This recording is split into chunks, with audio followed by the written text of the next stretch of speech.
Wysteria, energy, twister.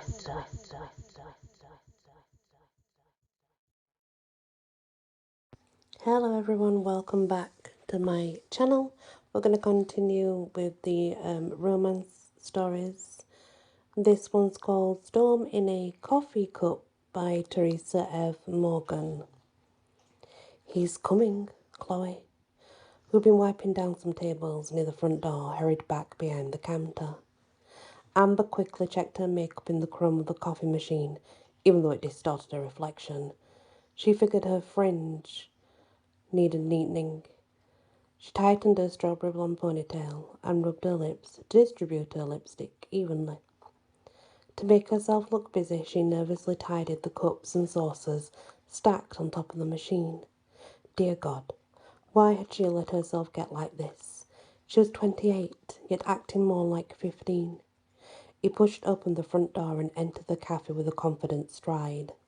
Handsome as ever, wearing a light blue tie and a smoky grey suit, with short, black hair waxed to perfection.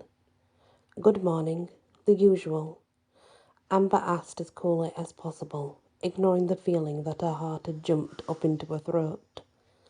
All messages from her brain on how to speak properly were blocked the second she looked into his green eyes.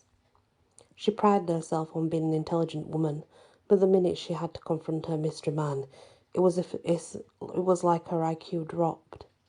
Luckily, Chloe helped her out, usually by giving her a kick under the counter. "And take away, please," he said, smiling at her.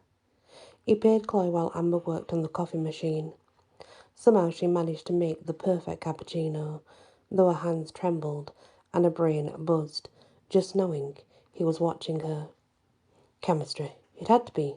Like invisible electricity passing between them. That's what had started this all off. It had hit her with a jolt, and she convinced herself the feeling was mutual. Then, thinking she could never be that lucky, she convinced herself he didn't like her at all, which now meant she couldn't look him in the eye without becoming a furnace. Why was she a pale, freckled creature who turned red at the slightest embarrassing moment? She noticed his hand resting on the counter. No wedding ring. Not that it meant anything, but he never talked about a wife or a girlfriend. Still hopeful, Amber sprinkled the coffee with chocolate, put on the lid, and handed it over.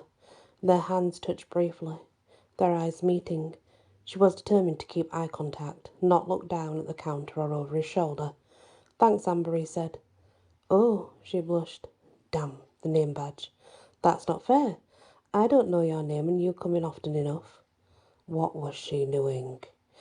"Yes, I work in an office around the corner," he replied, chuckling. "I'm Nathan." "Busy day ahead?" she asked, desperate to keep him talking to her. Nathan nodded. "Yeah, boring meetings most of the day. Well, hopefully the caffeine will keep you awake." He laughed again. She loved the sound. "True." He glanced at his watch. "Right. See you later," he said, waving. Amber watched him walk out of the cafe and out of view, then sighed. Was that the best she could do? She sounded like a babbling wreck. Could have been worse, though. They could have discussed the weather. At least now she knew his name. "Did he use the heart-shaped stencils?" Chloe said, interrupting Amber's thoughts. "No. Why not?" "I've decided it was a silly idea of mine. Besides, he had a takeaway, so wouldn't notice what he gets on his coffee. He won't even take off the lid." Currently, they were using a swirly pattern to top the coffees off with chocolate sprinkles, or cinnamon if preferred. The hearts only usually came in February. "So, you should still use it, just in case. The odd chocolate love heart sprinkled on his coffee might make him realize you like him," Chloe said.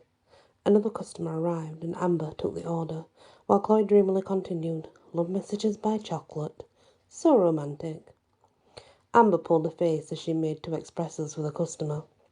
Would it be romantic? Or downright embarrassing? He'll be back at lunchtime, so you can do it then. Chloe whipped her with a tea towel. Amber decided not to argue. With a nervous smile, she placed the espressos on a tray with 2 napkins. Her customer smiled back, like was trying not to laugh. Another regular, Male. Not bad looking either, but girlfriend in tow by the looks of things. Gosh. And had they heard every word Chloe said? Feeling warmth rise to her cheeks, she turned her attention to wiping down the surfaces and tidying the toppers, making sure the heart-shaped one was tucked amongst them. Maybe she would get brave this lunchtime and use it. What did she have to lose? If questioned, and if Nathan wasn't interested, she could cover it with, "Oh my, how did that get there?" Chloe playing her pranks again. I just grabbed the first topper. Yes, she would do it.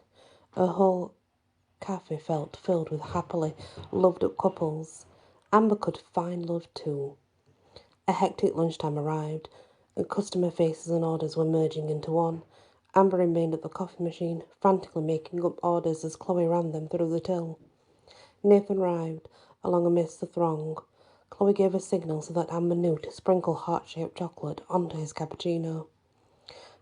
"I ordered 2 hot chocolates," Nathan said. Amber turned red, flustered. "Oh, I'm sorry." She set aside the coffee with its chocolate heart.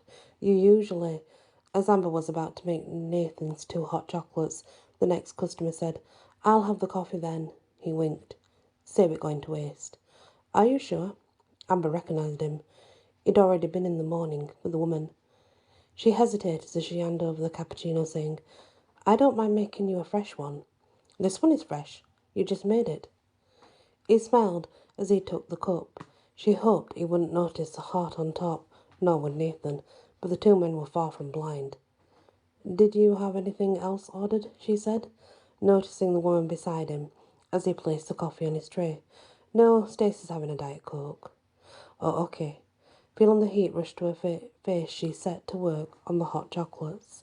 Mortified wasn't a big enough word to describe her feelings, and they needed to work on Chloe's signals.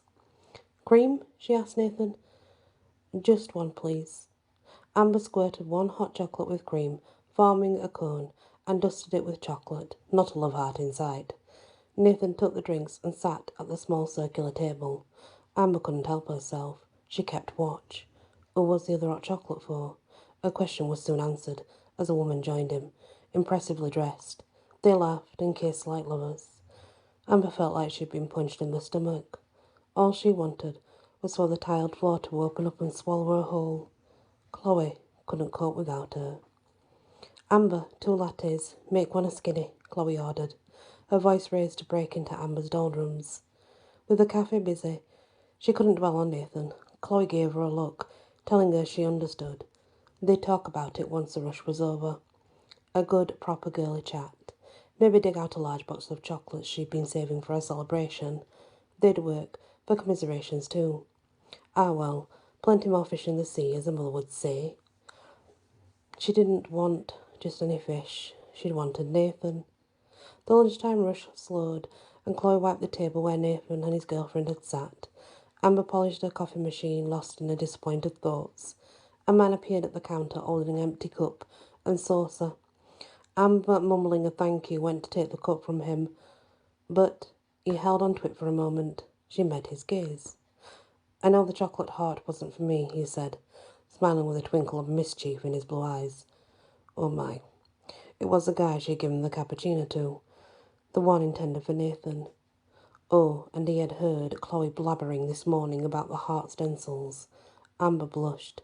He continued, "But if you're interested in dinner, a movie or a drink, I'd like to take you out." Chloe pretended to clean tables, grinning and encouraging Amber from the other side of the cafe. Amber studied him. He came in regular, probably as often as Nathan. When she noticed him before? Because, "Won't your girlfriend mind?" "Stacey, wasn't it?" The man laughed. "Stacey's my colleague, and happily married, I believe." "Oh, so? Then yes, I would like that very much," she said. She willed herself not to turn pink. "Are you free tonight?" Yes, I think so." She make herself free. "Good. I've got 2 tickets to some 70s tribute band. I've heard they're pretty good." "Oh, that sounds fun. What do they cover?" He winced. "Hot chocolate." And that's the end of that story. Hot Chocolate is actually a band, just so we're clear. Yeah. Anyway, thank you so much for listening to this Valentine's story. Please hit the like, share if you can, and if you've not yet subscribed, please consider doing so. Many blessings. Wysteria, energy, twister.